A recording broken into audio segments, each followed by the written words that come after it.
अस्सलाम वालेकुम नाजरीन, मैं हूं क्राइम स्पॉट से आपका होस्ट रहमान खान। और आज हम आपको बताएंगे कि कातिल मुल्जम साबका डीएसपी उस्मान हैदर गुज्जर, जिसने न डर बेखौफ होकर बेदर्दी के साथ अपनी ही बेटी और बीवी को कत्ल किया था। और आज एक अहम पेशरफ्त आला काम की तरफ से हुई, जिसमें कान्हा के एसएचओ फहीम इमदाद को अपने ओहदे से हटा दिया गया और पुलिस इंक्वायरी शुरू कर दी गई। और आज हम बात करेंगे, हमारे साथ मौजूद हैं senior crime reporter Shahid Hussain, और उनसे जानते हैं कि असल हकाइक मामला कहाँ तक पहुंचे, पुलिस इसमें क्या अपना फर्ज अदा कर रही है। अस्सलाम वालेकुम शाहिद जी वालेकुम सलाम। क्या आप समझते हैं कि पुलिस ने अपना किरदार पाकीज़गी के साथ अदा किया? रहमान भाई, सबसे पहले तो बात ही मैं ये कहना चाहूँगा कि ये जितना भी इस कातिल को शफाक बाप डीएसपी साहबका मुलजिम उस्मान हैदर गुज्जर, इसको गिरफ्तार करने के लिए, इसकी तहकीकात करने के लिए, इसकी सारी इंटरोगेशन करने के लिए एक ऐसा काम दिखाया है कि जो कि लाजवाब काम हो गया कि बिलाल सदीक कमियाना साहब ने उनके सिर पे सारा जो है ना इनका सिरा जाता है। नो डाउट, कोई शक नहीं इस बात। क्योंकि उन्होंने जब इसको गिरफ्तार कर लिया, इन्होंने कहा जी अफसरान वाला ने कि जी हमने उनको गिरफ्तार कर लिया, क्या हुक्म है। उन्होंने कहा मेरे पास लाने की जरूरत नहीं, इसको उल्टा लटका दो। नहीं, इसको गिरफ्तार हथकड़ियां लगा के बिलाल सदीक कमियाना सिचबी लाहौर के सामने पेश किया गया। नहीं, हथकड़ी तो नहीं लगाई गई, ना दिखाई गई है कहीं कि इसको हथकड़ी लगाई, लेकिन बनता तो ये मुलजिम है, कातिल है और अपनी बीवी और बेटी का कातिल है, और इसको तो हथकड़ियां लगा के ले जाना चाहिए था। एक ये गंदा गलीज जानवर भी, मतलब कि अपने बच्चों का, अपनी फैमिली का ख्याल रखते हैं, और ये बेशर्म इंसान ने क्या किया कि अपनी बेटी और बीवी को कत्ल किया। हाँ जी, बिल्कुल ऐसे ही हुआ है। इसने एक प्री प्लानिंग के तहत 2 माह पहले का वाकया है ये। अभी तो बड़ा शोर बड़ा हो रहा मीडिया पे कि जी वो 1.5 माह पहले का ये हुआ है, 1 माह पहले का हुआ है। ये 2 माह पहले का इसने सारा जो है ना प्लान तैयार कर प्री प्लानिंग के साथ अपनी बेटी और बीवी को इसने डिफेंस में खाना खिलाया, उसके बाद उसको सरकारी गाड़ी में बिठाया, उसके बाद ये लेके गया। बेटी अपनी को गोलियां मारी, पहले इसने अपनी बीवी को गोलियां मारी है, फिर बेटी को गोलियां मारी हैं। क्योंकि रास्ते में आता था इसका अपना एरिया। एक देखिए कितना ज़हीन और शफाक इंसान है कि इसने अपनी बेटी की लाश को कान्हा थाना के इलाके में जो रोई नाला है उसमें फेंक दिया, जिसकी लाश 3 दिन बाद अस्तगफिरुल्लाह कि अपनी बेटी को नाले के अंदर फेंक दिया जी। तो उसके बाद इसकी इतना बेहिस गलीज हो गया। बात जब इंसान की गैरत जब मर जाए तो फिर ऐसी सिचुएशन होती है। अपना रहमान साहब, इसने अपनी बीवी को थाना फिरोजवाला की हदूद में कालाशाह कक्कू के पास एक गड्ढे में फेंका जाके, जहाँ पे वो 5 दिन के बाद उसकी जो है ना लाश बरामद हुई है। अच्छा। हाँ जी, और वहाँ के एसएचओ इतना बेहिस है, मेरे ख्याल से वहाँ पे जो एक डीएसपी है जो इसका बैचमेट है, उसका नाम फयाज सयाल है। अच्छा। और एसएचओ गुलाम सरवर है। बिल्कुल ठीक है। सब इंस्पेक्टर है वो। कान तक नहीं खबर होने दी उन्होंने कि ये जो दोनों जगहों पे लाशें फेंकी गई, हाँ जी, ये दोनों ही साजबाज थे थाने इस डीएसपी के साथ। साजबाज नहीं कहा जा सकता, आप इसको साजबाज की तो नहीं कह सकते, लेकिन यह है कि ये एक बैचमेट थे और इसके कोलीग अपनी पेटी भाइयों का साथ दे के इन्होंने जो लेकिन बात तो हक सच की करनी चाहिए ना, अल्लाह तो राजी होता है हक सच के ऊपर। इन्होंने क्या किया? इनके घर में बेटियां, बीवियां, फैमिलियां नहीं है। इनकी आंखों में पर्दा डल गया हुआ था, ठीक है, जिसकी वजह से उस्मान हैदर गुज्जर जो मुल्जिम है साहब का डीएसपी था, और इतना ज़हीन और शातिर इंसान मैंने आज तक नहीं देखा जिसने इतनी सफाकी से और इतना एक इंटेलिजेंसी यानी कि मेंटालिटी से ना उसको अपनी बेटी को भी ठिकाने लगाया, अपनी बीवी को भी ठिकाने लगाया। और अभी ये समझ नहीं आ रही कि एक अकेला आदमी जो कि एक बच्ची को, अपनी बेटी को उठा के नाले में कैसे फेंकेगा, उसके बाद ये अपनी बीवी को जहाँ कालाशा काकू के पास फेंक के आया फरोजवाला थाने की दूर में, इसने अकेले ने कैसे फेंकी? नहीं, इसमें जो इसके सहूलतकार बने, जो इसके साथ जिन्होंने इसकी हेल्प की उस टाइम पे, उस गुनाह में शामिल हुए, उस कत्ल में, तो वो भी शामिल है। देखिए जी, ये तहकीकात कर रहे हैं अपना इन्वेस्टिगेशन के डीआईजी जिशान और दूसरे इन्वेस्टिगेशन के जो एसएसपी नवीद अहमद साहब हैं, बिल्कुल ठीक। वो मुकम्मल तौर पे तहकीकात कर रहे हैं कि ये अकेले आदमी का काम नहीं हो सकता, एक लाश को उठाना, उसको फेंकना। इसके साथ मैंने इससे कबल भी हमने जो प्रोग्राम किया था उसमें बताया था हमने कि बॉबी नामी शख्स है जो इसके साथ था। अभी तक वो ये कोई यानी कि उसको ना अभी तक ना उसको तलाश कर सके, ना मुंजरे पे ला सके। इसकी क्या वजूहत हैं? 2 माह तक पुलिस इसको प्रोटेक्ट करती रही, इसको प्रोटेक्शन देती रही कातिल को। इस पे पर्दे डाले रखे बेइंतहा। जी जी जी, बिल्कुल ऐसे ही अफसर, मतलब के पुलिस एहलकार, पंजाब पुलिस के सीनियर अफसर, सीनियर ओहदे सारे ही इसको मतलब कि बचाने के चक्कर में थे। जी ऐसे ही है ना जी। अब ये बना तो ऐसे ही है ना कि देखें, अब हमारे आईजी पंजाब डॉक्टर उस्मान अनवर साहब, एक छोटी सी बात कर रहा हूँ कि कल ख्याल आया उनको कि एक सफा कातिल है, डीएसपी चाहे था वो, अब तो नहीं डीएसपी रहा ना, अब तो मुलजिम है, वो कातिल है। ऐसे ही कल उन्होंने एक नोटिफिकेशन जारी किया अपनी जानब से, डॉक्टर उस्मान अनवर साहब ने, कि जी इसको हमने मुअत्तल कर दिया। वो भाई आईजी साहब, इसको आप डिसमिस फ्रॉम सर्विस क्यों नहीं करते? क्योंकि अब ये मुलजिम है और 302 का मुलजिम है ये।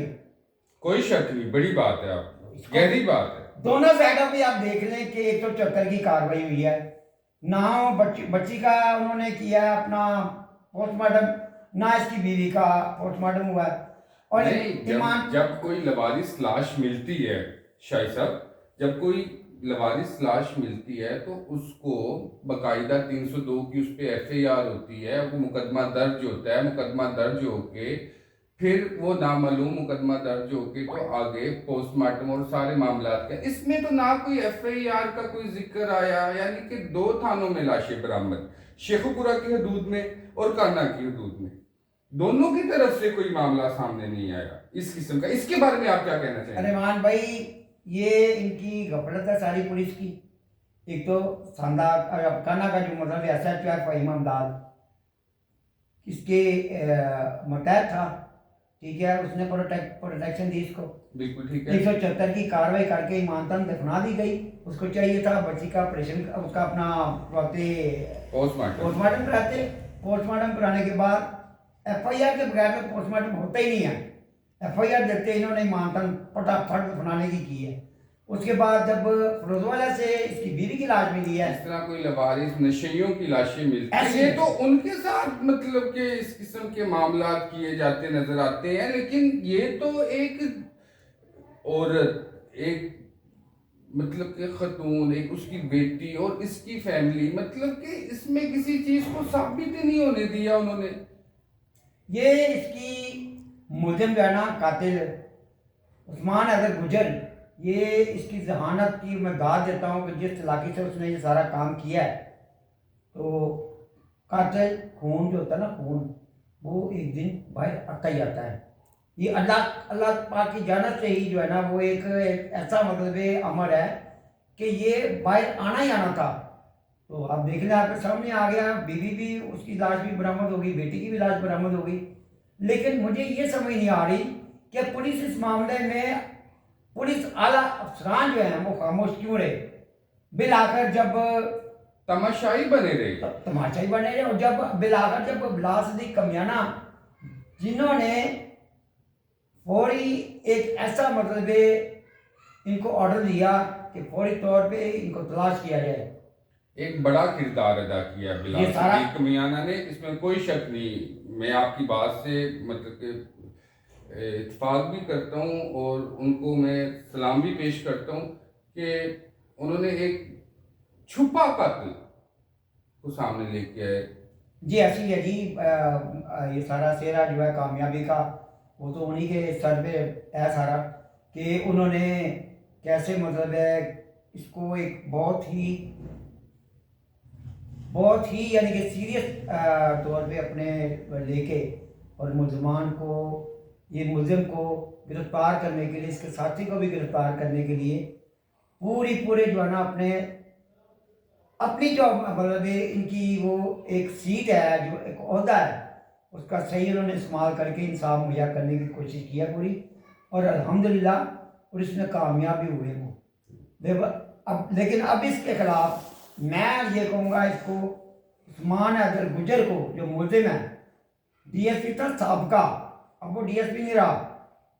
आईजी साहब को चाहिए कि जी इसका सबसे पहले तो डिसमिस फ्रॉम सर्विस करें बिल्कुल ऐसे और ही। इसके तहकीकात इंटरोगेशन मुकम्मल करें। और इसके साथ जो जो मुआवनत में थे, जो जो इसके साथ थे, जो जो इसको प्रोटोकॉल देते रहे, जो जो इसके साथ इसका हाथ बटाते रहे, वो इसको इसे सहलाते रहे, ये वो सारे उन सबको गिरफ्त में आना चाहिए। उस 302 के मुल्जम उन सबको बनाना चाहिए। बनाना तो ऐसे चाहिए। तो दूसरे नंबर पे तो मैं बात ये करना चाहूँगा कि मॉडल टाउन के एसपी जो पीएसपी अफसर हैं, अयाज साहब, एसपी अयाज एसपी, और अकीला नकवी जो हैं, हाँ, बड़े उनकी ग्रेट। महारत, उन्होंने अपनी महारत और तजर्बाकारी से सारा मामला जो है वो सामने लाने की कोशिश में कोई भी कमी नहीं छोड़ी। क्योंकि जब ये सरकारी गाड़ी के डब्बे उसके सीट के ऊपर कवर चढ़ा दिए हैं, अगर वो कवर उठा कर उन्होंने जब देखा वहाँ पर खून के धब्बे लगे हुए थे, वहाँ से चेक पड़ा उनको। फिर इससे जो इंटरोगेशन की गई, इन्वेस्टिगेशन, उन्होंने कहा हाँ भी बताओ अब। फिर इसने अपनी जो ना इकबाल जुर्म किया जी मैंने ही मारा। तो देखिए ये तो जुर्म है ना। नहीं, इसने मारा, फिर ये जब इसे गिरफ्तार किया जाता है तो उस फिर ये अपनी अबूरी जमानत भी करा लेता है। देखिए ना आप कितना देखिए कि वो शानदार गिरफ्तार साइड। किया कब है। मैं तो ये जानना चाहता हूँ शाहिद साहब कि वो गिरफ्तार हुआ था जिसने अबूरी जमानत जाके करा ली।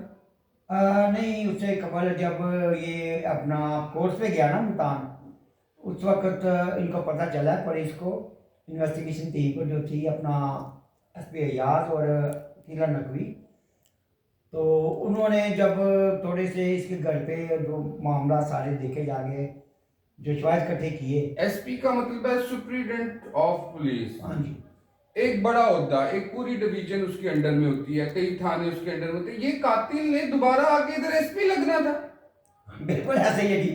जाहिर है एसपी के अगर कोर्स पे गया है तो प्रमोट तो फिर बनता है ना इसका, लेकिन ये प्रमोशन तो अब इसकी गई।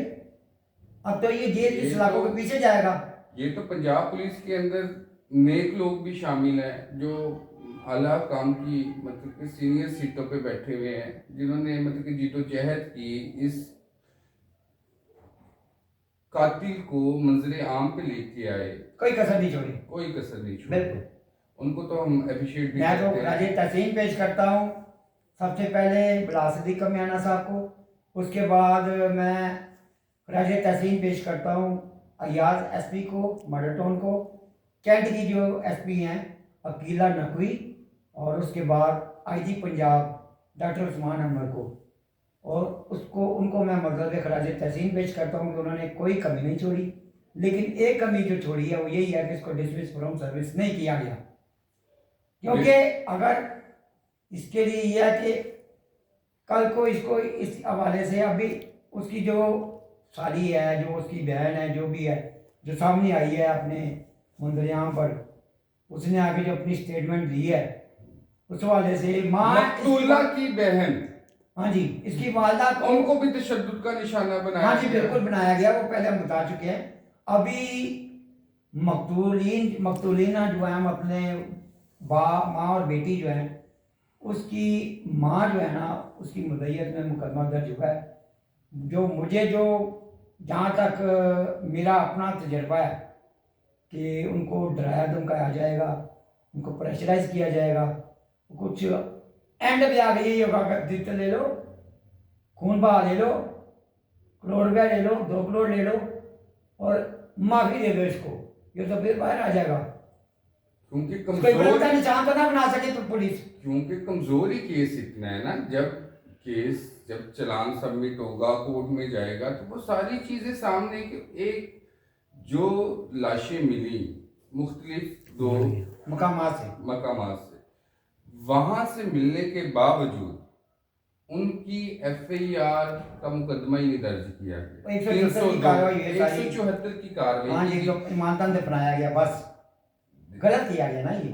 तो आप ये समझते हैं कि ये मामला पुलिस के लिए एक अच्छा सबब है? ये बहुत बड़ा सवाल है, सवालिया निशान है पुलिस के लिए, पंजाब पुलिस के लिए, कि उन्होंने ऐसा क्यों होने दिया।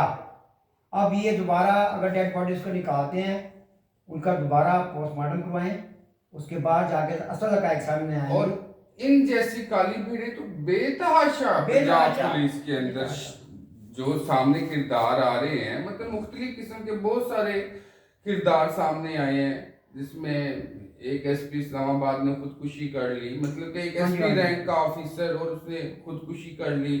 एक DSP जो SP बनने जा रहा था, उसने मतलब कि कत्ल कर दिए, और कत्ल भी किसके किए, जो उससे रिलेटेड, मतलब कि जिसके साथ उसने कई साल गुजार दिए। देखिए, मोहब्बत की शादी की इसने, लव मैरिज। हाँ जी, लव मैरिज की है, और बच्ची भी बड़ी प्यारी थी उसकी, अल्लाह मतलब उसके मगफिरत फरमाए, आमीन, उसकी आने वाली मंजिलें आसान फरमाए। तो यार 10 मरले का प्लाट किया है जिसका रोला बनाया इसने, 10 मरले का प्लाट, वो बेटी के नाम पे किया हुआ इसने। तो जब ये जवान होगी या मतलब शादी के काबिल होगी, उसको बेच के तो सारा पैसा उसकी शादी के ऊपर इन्वेस्ट कर देंगे, लेकिन अब वो कहाँ जाएगी, कहाँ गया वो 10 मरले का प्लाट बेच के, कहाँ जाइए। यहाँ से इसका तनाज़ा चला है, तो अब आखिर जो है वो आला पुलिस अफसरान या अदलिया ही इंसाफ दिलवाएगी, बाकी अल्लाह ही आवाज़ है। जी नाज़रीन, आपने जाना कि किस तरह पंजाब पुलिस के अंदर दर्दनाक अफसर मौजूद हैं जो अपनी ही बेटी और बीवी को नहीं छोड़ते। अल्लाह ने के बाद मुझे इजाज़त दीजिए, अल्लाह ने के बाद गलत करा दिया।